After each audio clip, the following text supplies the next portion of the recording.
I'm Tim, the seafood buyer here at Anthony's, and we're happy to be out at Olympia Oyster Company today down here on South Puget Sound, visiting our local growers, and this is one of our favorites, Olympia Oyster Company. This is the only native oyster to Washington State in the Puget Sound area, so it's really unique, and we're fortunate to have such a cool oyster.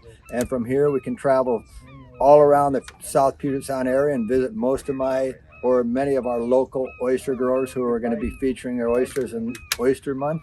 We're so excited, Tim. You are awesome at creating these relationships and forging the farmers' connections.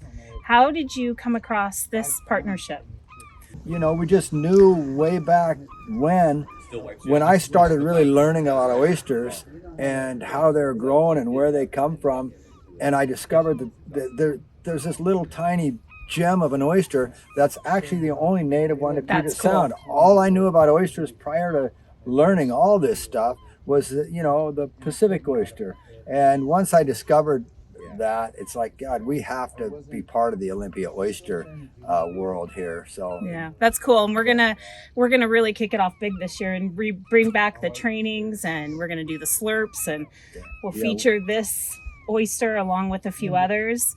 We're really excited to do that every year because we get to bring in some more of our local growers, because throughout the year we can't work with all of them together at the same time, whether it has to do with the season or just the volume or whatever. So this is really exciting for us to be able to work with all of our local growers kind of at the same time.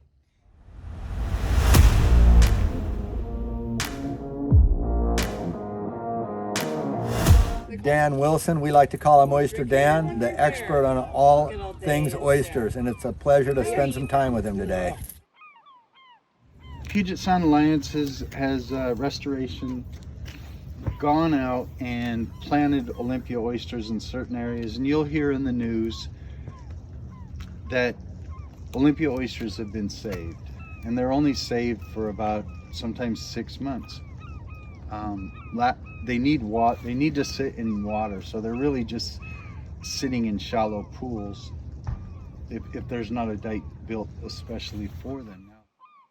We fill them with clams or oysters. We just tow them around and over to the bulkhead over there, and then we lift everything out every morning, pretty much of a 5-day week. We have 3 or 4 tractors that we use. Conveyor belts just rust and fall apart here, so a lot of it's done with tractor, and then a lot of human backs are involved. Come out at low tide because this bay completely empties on a 0 tide. Anytime it's a 0 tide, we have to get out to the beds. It's a series of old dikes that were built around the 1900s, specifically for Olympia oysters. After the pulp mills and overcutting the timber around here, a lot of erosion, the Olympia oysters and a lot of the native species were dying out. So around 1920s, they brought in the Pacific oyster, the Gigas, which is most of the species that you guys are shucking in the restaurant. I'm here today with Reed Gunstone of Johnson & Gunstone Shellfish Farm. Johnson & Gunstone Shellfish Farm is a 100-year shellfish farm, 6th-generation farmers, and we've been sourcing clams and oysters from the Gunstone family for over 30 years. We're here on Discovery Bay, our headquarters, and these are our Quinny Points. We call them Quinny Points. Other people know them as the Anthony Select Oyster. They're a great, amazing fat oyster grown locally here. They're a farmed oyster, raised from seed and raised here in Discovery Bay. Discovery Bay is an extremely cold water bay, deep, lots of food, and this is a great time of year to eat these oysters. They're fat and healthy, coming out of summer. They're getting their winter growth on, and they're just amazing. Ollie's are on the back burner. We have enough to supply Anthony's and probably one or two other restaurants. Anthony's is going to be unique in that they're going to be able to serve Olympia oysters.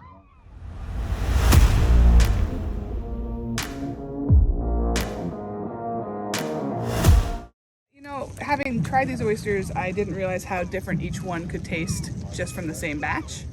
The first one I had was really cucumbery, and then the second one I had was very salty, and then the third one was kind of the horseradish, grassy flavor. So I noticed that too. they're very different. Yeah, like one was the last one I had was actually really sweet and delicious. They're all delicious, but that last one was really sweet. I got a little bit of that horseradish in one, and the cucumber I'm feeling is in most of them. But definitely interesting how same bag of oysters, we have all these different flavors coming out of it. I think it's really interesting that this is our oyster, you know, our Northwest native oyster that we have, and we're really lucky to be able to put something of such great quality on our tables.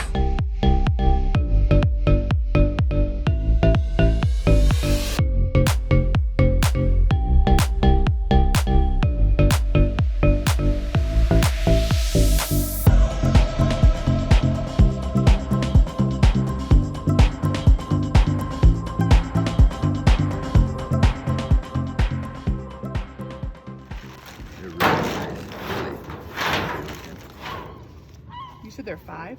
Yeah. 5 years old? Oh, wow. Okay. Now, Which is that is- a normal age? Is that... For a mature Olympia, we done different types of growing where we kept them submerged in water in trays, and we had some pretty good success for a couple of years, and we could get a 3-year Oli that was just huge and plump, so big that people would say that's not an Olympia oyster, and they were too sweet and they didn't have a bitter metallic flavor.